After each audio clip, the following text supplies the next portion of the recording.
which you, my God, have created. Well, good morning, everyone. Thank you for having me with you. I'm Sister Laura Swan. I'm a Benedictine from St. Placid, Priory, which is located about an hour south of Seattle in the beautiful Pacific Northwest.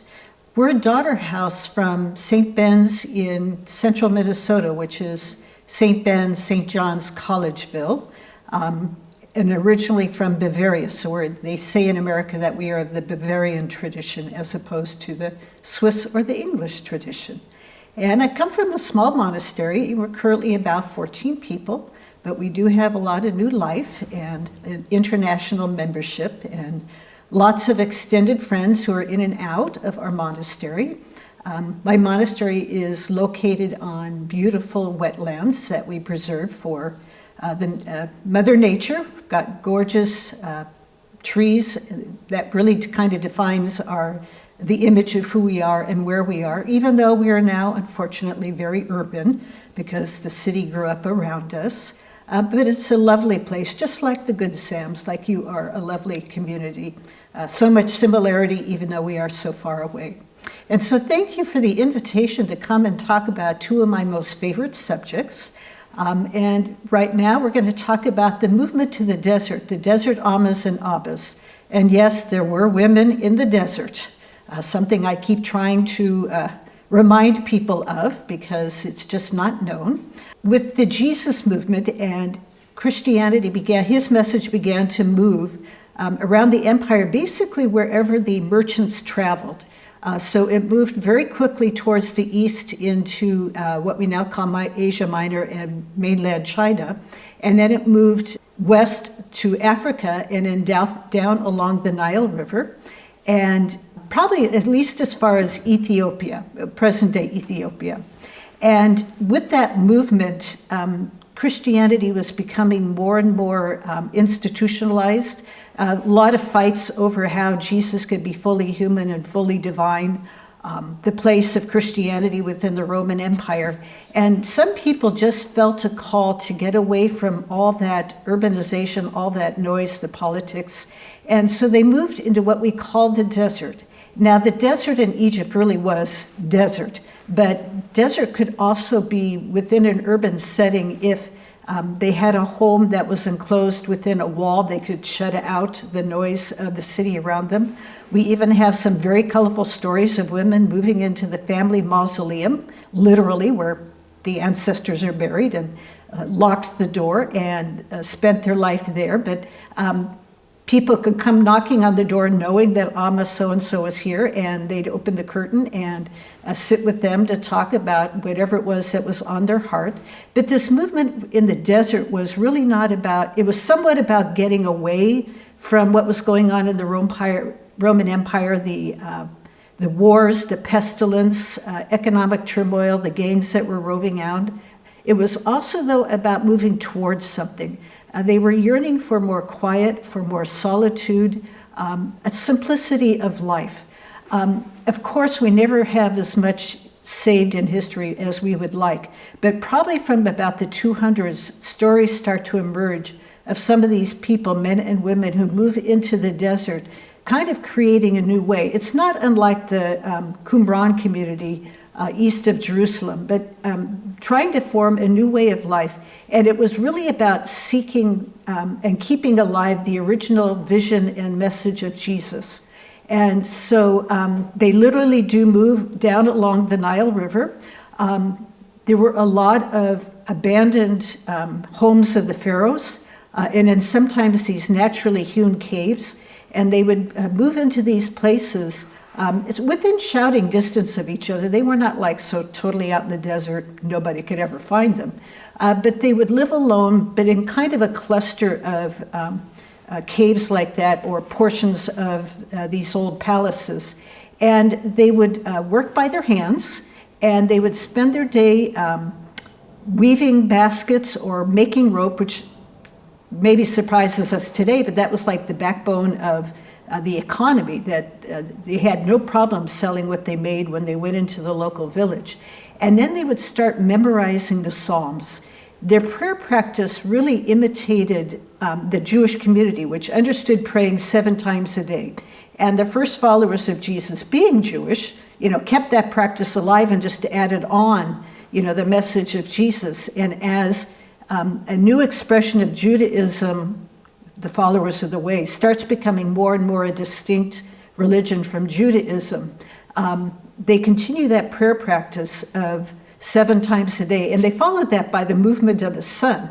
And so wintertime, of course, would have a different movement than summer, but still they understood that. And so they would pray the whole Psalter over the course of a week. So first they would memorize it, but they also copied it, and they copied other books of the Tanakh Old Testament and what would slowly emerge as the New Testament.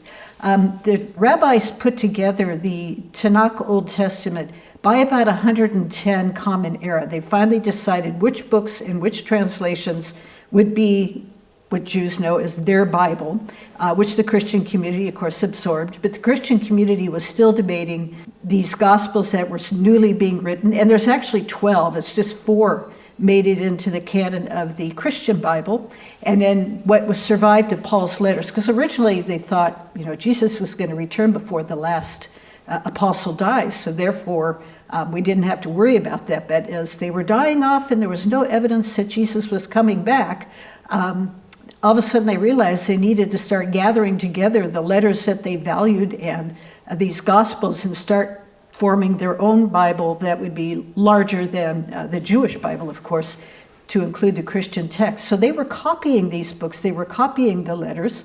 That would be one of the ways they could make a living. They would go into the village, once a month, and they would sell their wares, whatever that was. They would give at least 10% to the local deacon, who might be a woman or a man. We've always had women deacons. And deacons in the early church, and who they are supposed to be today, is to be the face of the church to the poor. So they would turn over at least 10% to the local deacon, who would then take care of widows and orphans and prisoners and whatever it is the local community saw as a need. They'd buy their wares, the raw materials to make or do whatever they do for their living, buy their food supplies. They would go to the local Eucharist once when they were in town, and then head back out to their location and continue with their life. Slowly, this will start looking a little bit more like monastic communities, but originally they were originally rather independent of one another. So spending their day in prayer, spending their day earning their living, but slowly word spread that these people were out in the desert, and they would want to seek, pilgrimage comes early in Christianity, and people who have certain means want to travel to Jerusalem. And so it was common that your boat landed in Egypt, and then they would travel across by caravan to Jerusalem. Well, word was spreading about these people out in the desert, and did you hear what Sarah said? Did you hear what Abba Daniel said? And their reputation kind of spreads despite their efforts to hide, to become one with nature. And people would seek them out and be able to sit with them and talk about, what's going on in their heart, the challenges in their life.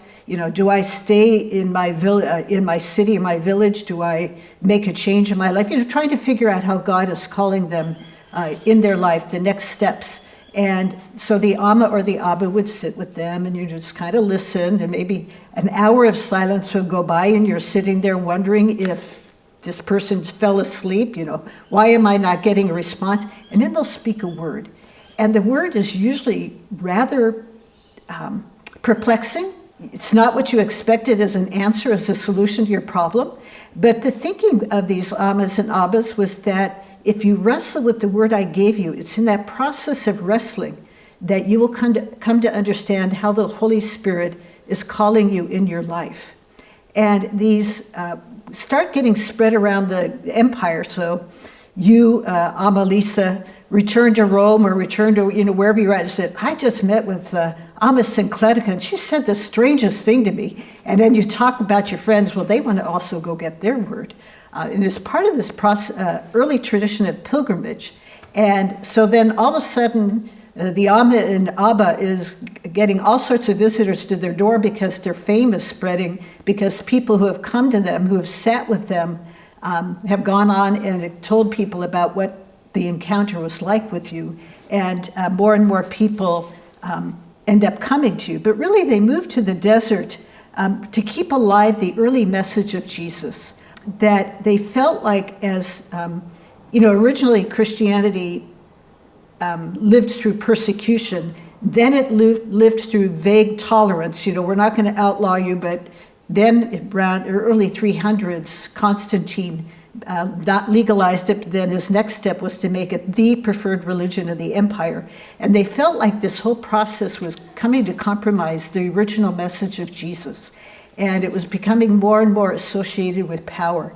And so much of this movement to the desert was to get away from that and really figure out, now that Jesus has now come back, what does it mean to be a follower of the way? What does it mean to be one of Jesus's disciples? And they're really wrestling with these questions in the desert.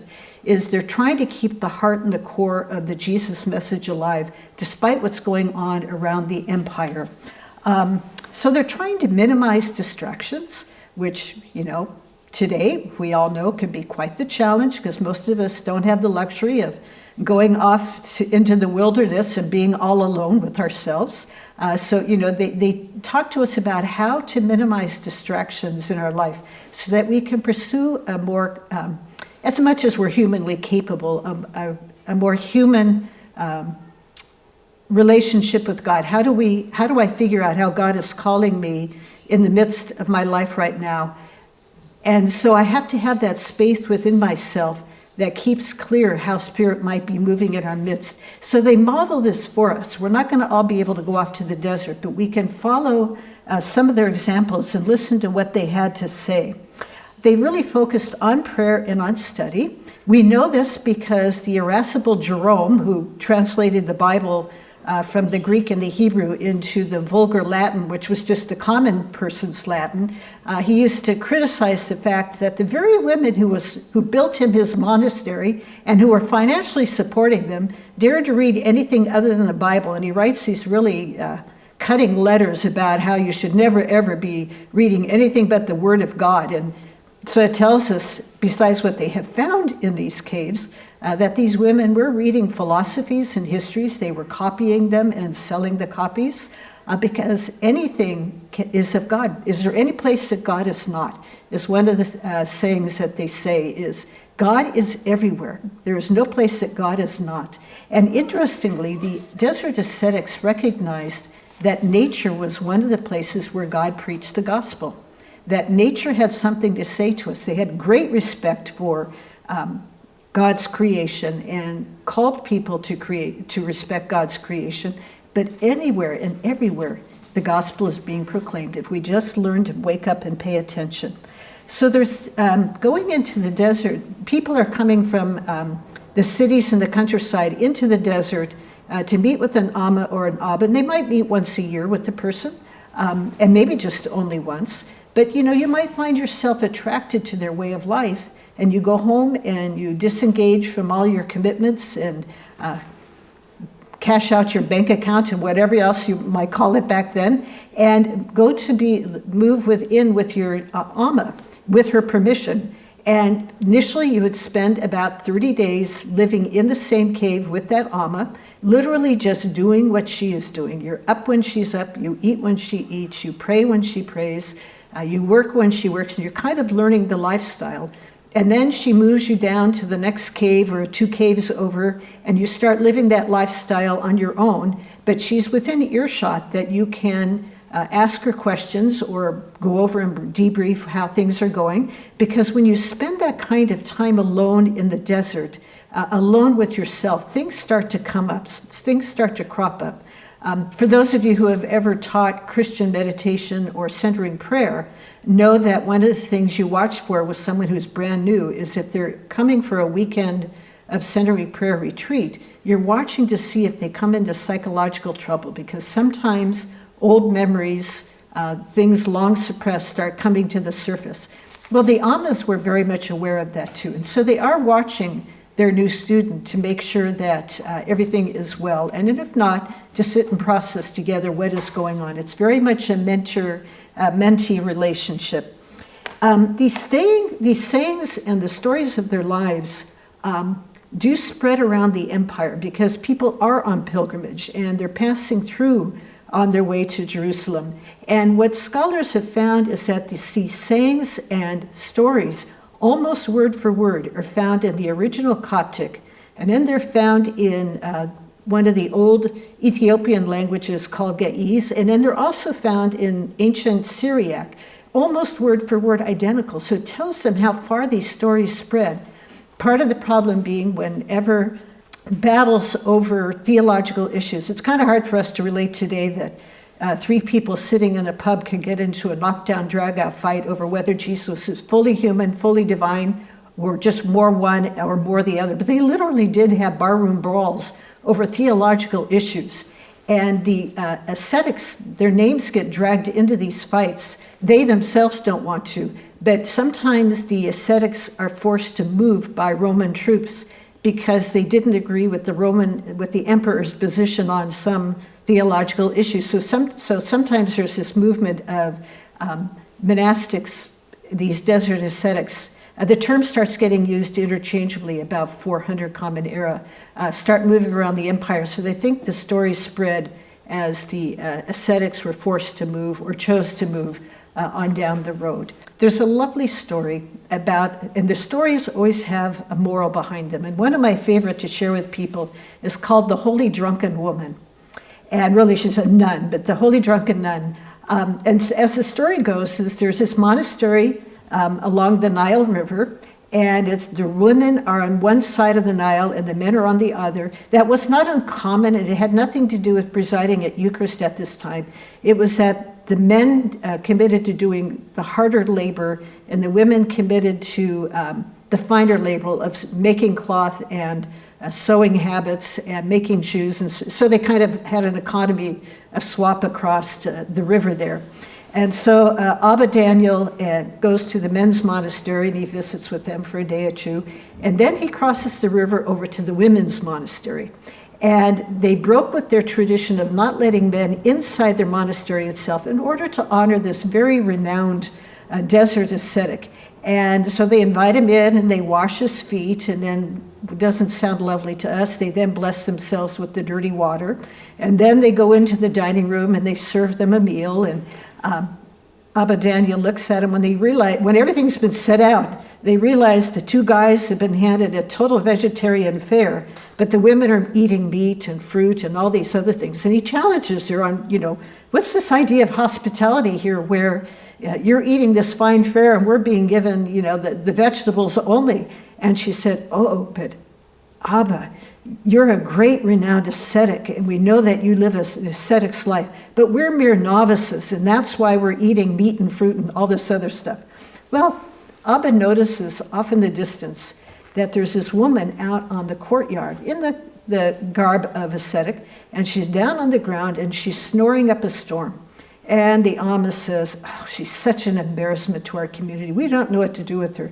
If we throw her out, our reputation will be compromised, but when we keep her, she demoralizes the sisters. So we're just in a quandary as to what to do with her.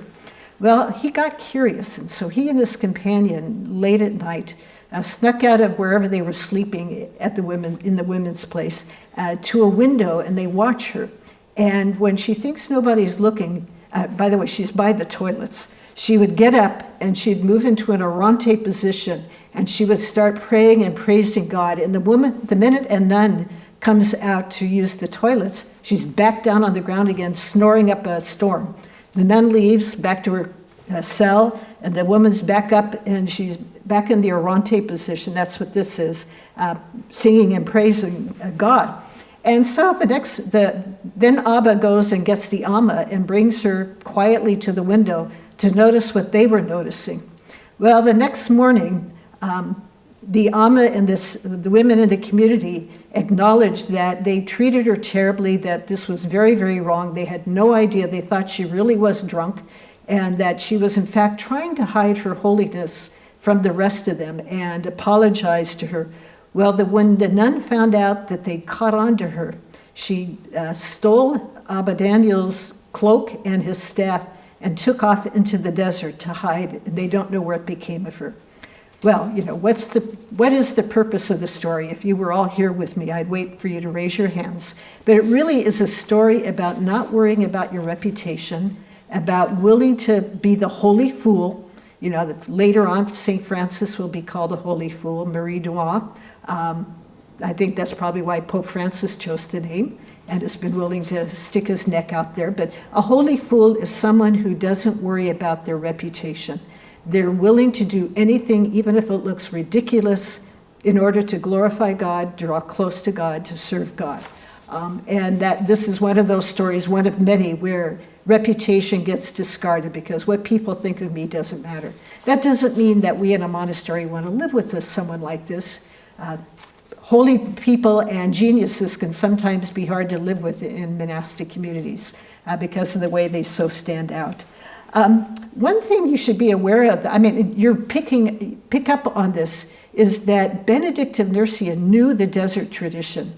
And so you hear in the rule echoes of what you read in the desert. In his case, he was creating a framework, like the Amas and Abbas came to develop a framework for a novice who comes, a brand new person. How do we immerse them into our way of life?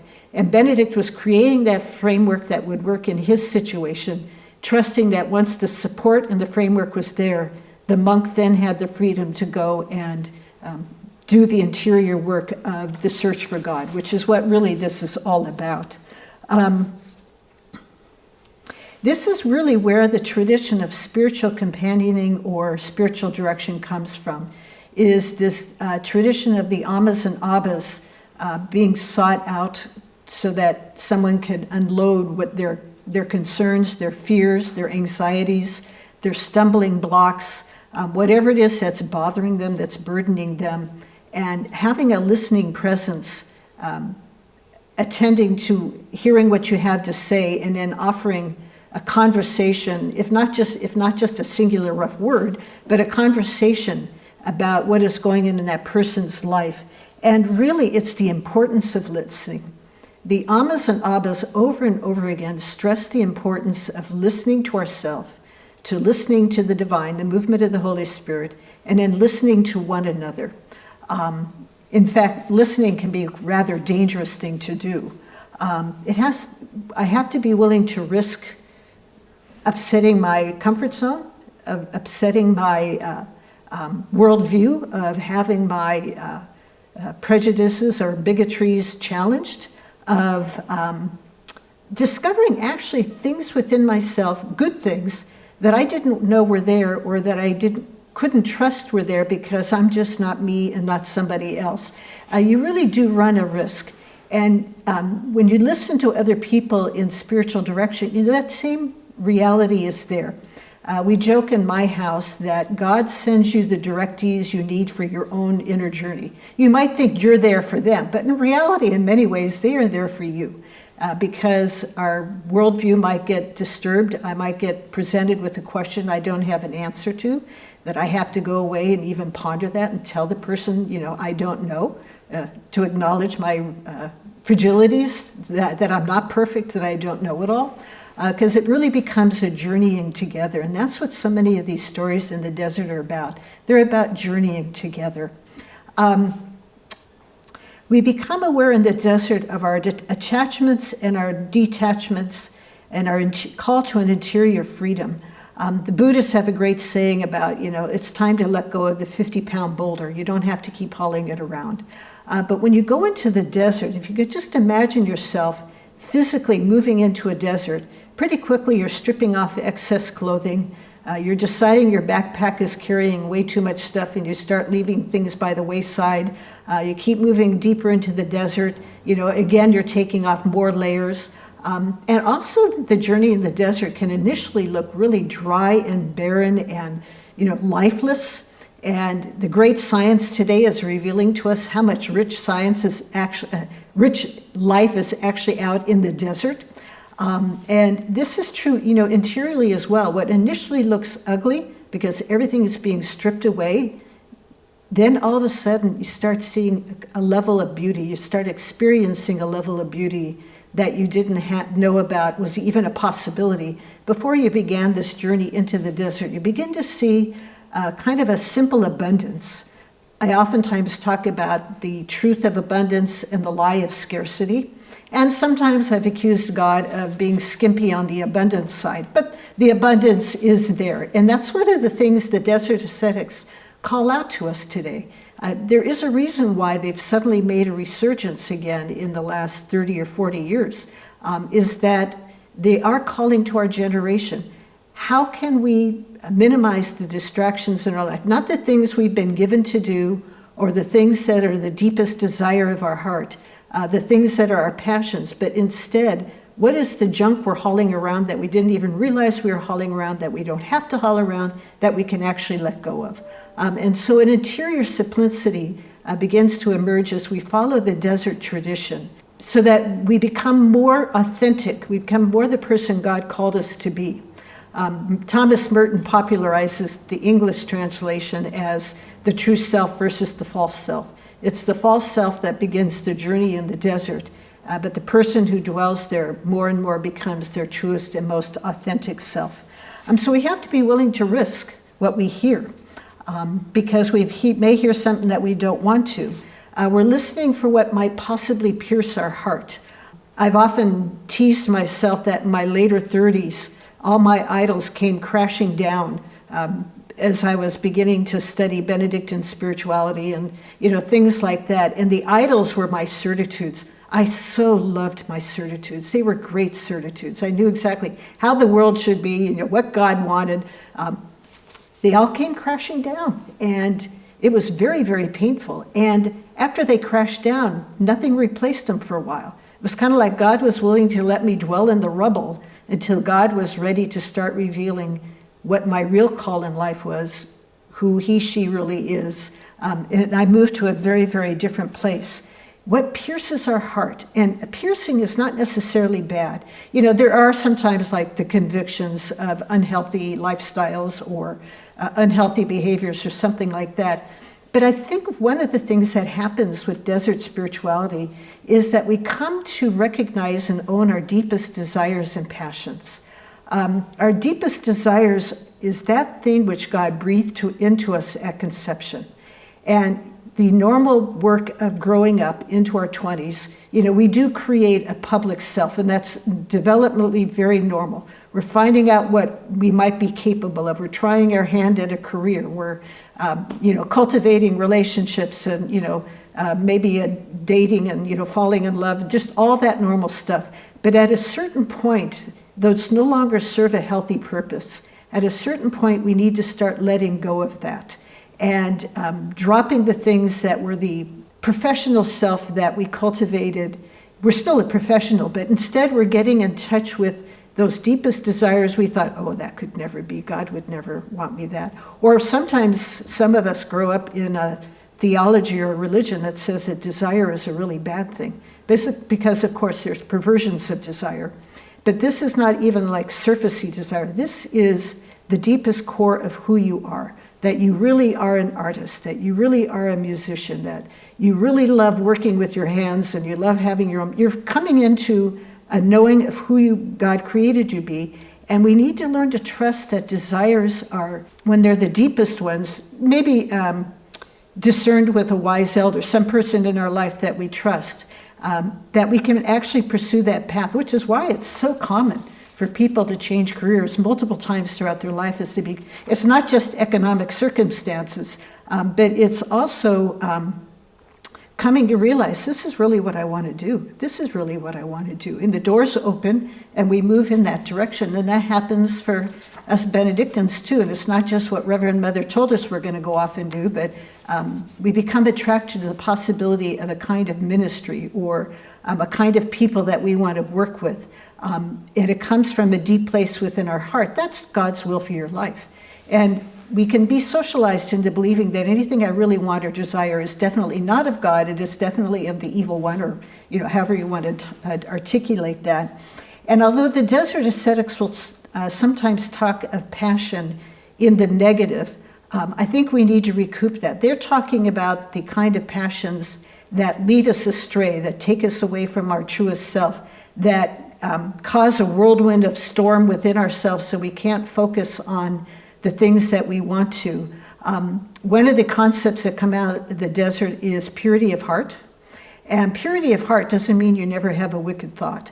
I mean, I would have given up years ago if purity of heart meant you never had a wicked thought, because I do have some of those, especially when it comes to certain social things going on in the world today. My first take is always my take before I shut up and listen to what maybe God has to say. But purity of heart in the desert meant you are readjusting your inner and your outer life, wherever your situation places you, so that the first and most important thing in your life is your interior pursuit of the divine. You know, making not just time for prayer, but whatever it is that moves your heart into the heart of God, as long as you're prioritizing that, that's what they meant by purity of heart. We never arrive. It's always a journey. I've certainly witnessed that with the older sisters in my own community, with the lovely several sisters I'm staying with over in your guest house. In their 90s, they're still talking about, learning new things. There's a great quote from Pablo Casals, the great cellist. They said, at 93 years old, why are you still practicing the cello? Well, I think I'm getting a little bit better. It's like, that's really what, the life in the desert was really all about. And the desert ascetics talk to us about attending to our being and not our doing. And we Americans can be horrific workaholics, absolutely terrible. We go on vacation, and the first thing we're thinking about is work. We somehow have a hard time disengaging. And I am and was just as guilty. I'm working on it. I'm getting much better about letting go. But we can forget that the first and foremost thing is our being, not our doing. We can confuse our self-worth, our worthiness before others, with whatever it is we do for a living or on behalf of the church, or whatever that part of our life is. The desert, though, calls us to await God's self-revelation.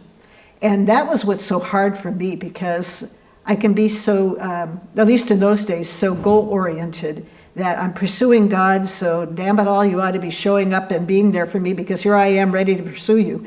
But when the rubble comes crashing down, I had to just sit there and wait. It was really frustrating. But that's what the desert calls us to. It calls us to sit and wait, because it's pure gift when God reveals some of God's self to us. But God desires relationship. And so really it's about peeling back those layers that I have put up, because God is ready to move in closer and closer as I am ready. And that's what that was for the desert ascetics was so important to them, is peeling back those layers, because they're yearning for an intense encounter with God. They're yearning for that one-on-one. They oftentimes, in fact, talk about wanting to become like the angels. And it can sound like they are anti-sex, anti-gender, anti-whatever, but really that's not what it meant in their language of their day. It was about moving beyond the cultural trappings of being a woman of a certain social class. And so many of the stories we have are of women who were of a certain social class, so their families paid for their life to be written. You never wrote your own autobiography. That would have just been considered appalling.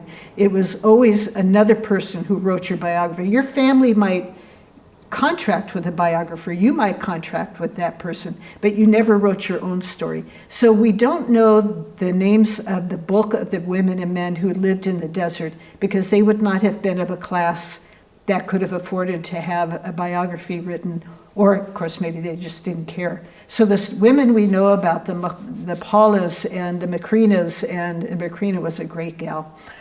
If we have a moment, I'll share her story. But it was really about a deep encounter with the Holy One. And they call us to they talk a lot about self-awareness and self-knowledge. And really, to the extent that I know myself is the extent to which I know God. And it's not because I am God. This is not about narcissism. This is about, as I come to know my gifts and my foibles and my quirkiness, to that extent, God has revealed God's self to me, but it's not that I am God. And self-awareness is just becoming aware of, I have certain gifts, and I certainly do not have these gifts. No one is ever going to hire me to paint a painting or to write an icon or do a fresco on a wall, because I have terrible hand-eye coordination and I have unsteady hands and always have. But there are other things I can do. I can paint with words, but I cannot paint artistically. And it really isn't even a desire. No, actually I did desire to become an iconographer because I love icons, but ain't gonna happen in this world. And so I just need to accept, that's the way it is. God had other things for me to use on my time. A lot of our spiritual or ascetical theology comes out of the desert. And this is, again, where Benedict betrays his knowledge of the desert tradition. And the fancy term is ascetical theology. And the institutional church has always treated ascetical theology with deep suspicion. And many of our theologians, not just the ones in the desert like Evagrius, but all throughout the early, late medieval period and into modern times, whenever they started writing in a realm of ascetical theology, they were under suspicion for investigation by the Inquisition. They were condemned. Evagrius was condemned for years, and it was in Origen, and it was really only about 40 or 45 years ago that they came off the list. And yeah, this little part here was kind of gross. Origen, because he didn't know what to do with his sexual passions, castrated himself. And the church says, no, you don't do things like that. And so for that alone, they condemned him for about 1,000 or 1,200 years. And he'd been recently resurrected that, yeah, guys, don't do that part, but these teachings over here are really quite lovely. So that you can hold on to. We finally are learning to parse out, every saint has their foibles and faults, every single solitary one of them.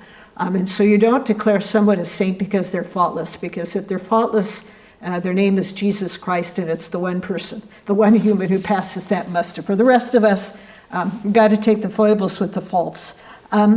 So one of the words, and I'm not going to go through all of them, but one of the words that the desert ascetics use is penthos, which is the gift of tears. Now, the gift of tears doesn't mean you go around the desert, hang dog, tears rolling down your face, being depressed, terrible company. Instead, penthos is this idea that you have to get in touch with the hard things that you have experienced in life, that you need to get in touch with what is wrong with this world, what is wrong with this picture, and that through the gift of tears, ideas break open. The Spirit is able to move in and touch you in a very deep way. Recently, there is an author by the name of Douglas Christie, who's quite brilliant, and he has written a book called The Blue Sapphire of the Mind. His specialty is desert theology. He specialized in the early desert ascetics and their use of scripture. But that book, he looks at the ways that we need to grieve for the environmental devastation before we're actually going to be willing to change our way of life and change our priorities to try to save creation. And his book is not negative, it's not just on penthos, but he says the first way to address our destruction of the environment is to get in touch with the reality that as species disappear, as ice shelves crack and break open, I guess we lost a whole colony of penguin babies within the last month or so when the shelf cracked and broke and all the babies fled in, dropped into the ocean and of course can't survive down there.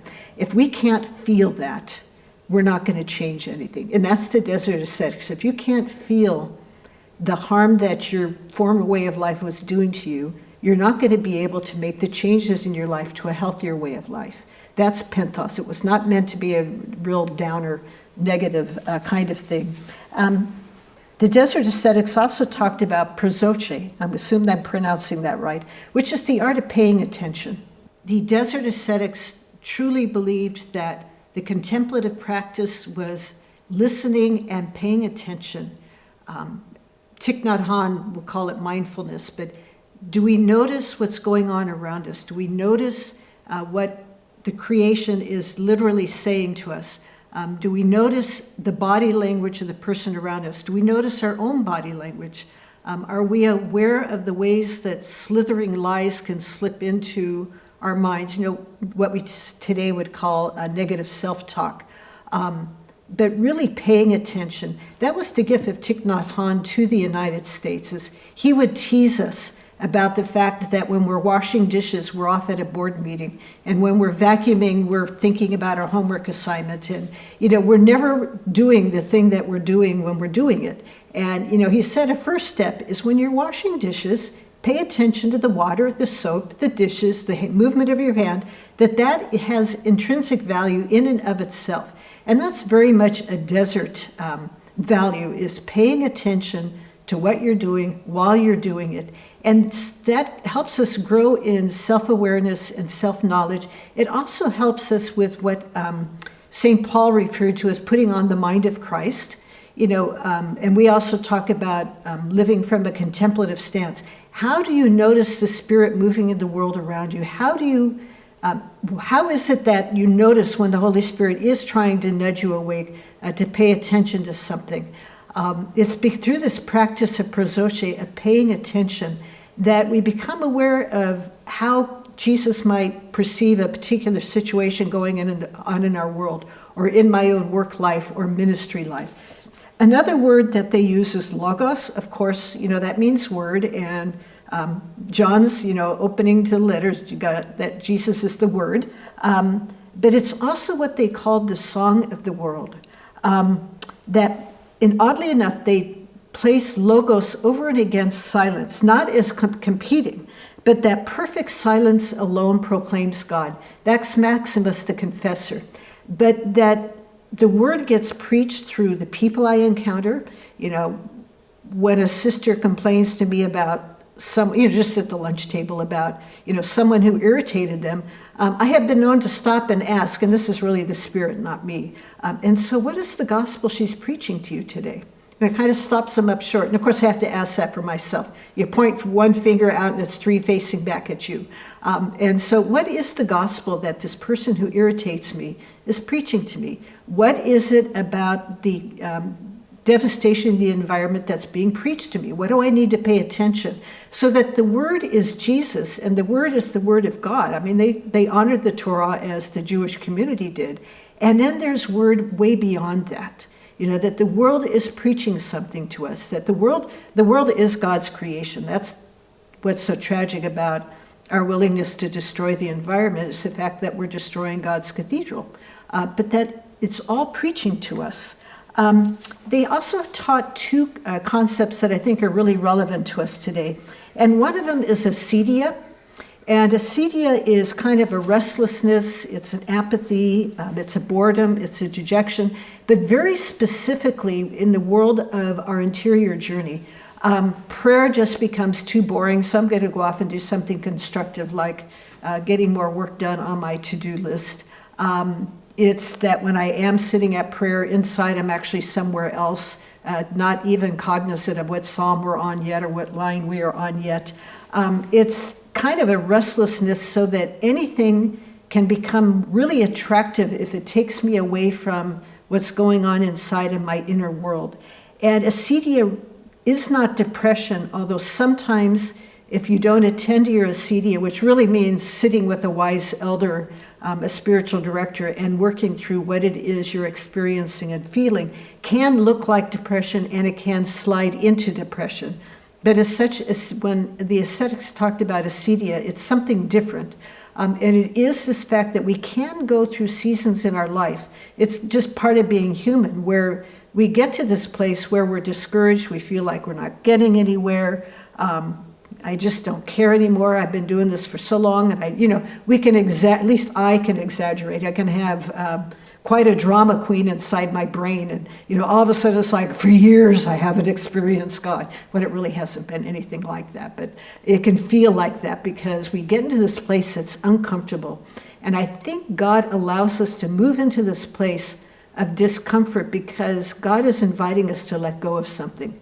Whether it's an attitude, a lifestyle practice I should give up, one more of my bad habits I should let go of, unhealthy images of God. I find in spiritual direction that I'm oftentimes working with people who have really negative images of God and they don't even realize they're hauling them around. It's either mom or dad or something they learned in the faith community of their growing up or no faith community that God is, vengeful and wrathful and out to get you. And, there are a few Psalms that my community actually doesn't give voice to certain parts of Psalms that attribute terrible violence directed by God. I'm going to crush, everybody's children's head against the rocks or, whatever. I'm going to slay your enemy. We have another way of working with that in my community while honoring, that is the tradition. But acedia is usually a time when God is trying to fine-tune something in our life, and it's very uncomfortable. And so the Amish say, stay with what you know. Stay with your work schedule, stay with your prayer schedule, still set aside some time for reading and pondering. And again, it doesn't necessarily need to be strictly scripture, but stay with the routines that gave you support and help in your past, and that this too shall pass into something new. But you will have these times of acedia, simply because we're human persons. And then the other concept they bring out is apatheia. Now, apatheia is not apathy. It can be confused with that. But apatheia literally in Greek means without suffering. But apatheia is that experience when we've matured in our journey, we've let go and continue to let go of things that we don't have to haul around anymore. And things aren't necessarily bad. It's not necessarily that I'm giving up something bad. It's just that it's not helpful to my goals in life. It's not helpful to my inner journey, to my professional life, to my passions, for art or music or whatever else. Letting go of all of that, there's an intense interior freedom where we can hear spirits move in our life. That is so important. It's about integrity of heart. So it is not about apathy. It's quite the opposite of our understanding of apathy today. We're more enlivened, we're more aware, and we may not even realize it, but we are more aware. I want to conclude with Olympias. She was a deacon in present-day Istanbul, Constantinople in her day. She was a member of the imperial family, so much so that the emperor made arrangements for her marriage when she was about 15, which would have been typical. She didn't want to get married, but the emperor said, yes, you will, because she was very, very wealthy. She inherited a lot of money from her father's family, and she was apparently the wealthiest woman in the Roman Empire of her day. Her husband dies about 9 months into the marriage, and she stands up to the emperor, who might have been an uncle or a cousin one time removed. She was close, and said, no, I am not getting married again. I am going to be dedicating my life to the service of God. She apparently had enough integrity or enough political power or enough strength that he acquiesced. He tried every so often, every few years, but instead she built a monastery. She and 3 other women were ordained deacons. Deacons, again, were people who were the face of the church to the poor and the needy. But they did set up a monastic community, and they had upwards of 250 women living there. She gave her wealth away, but she didn't just give it away.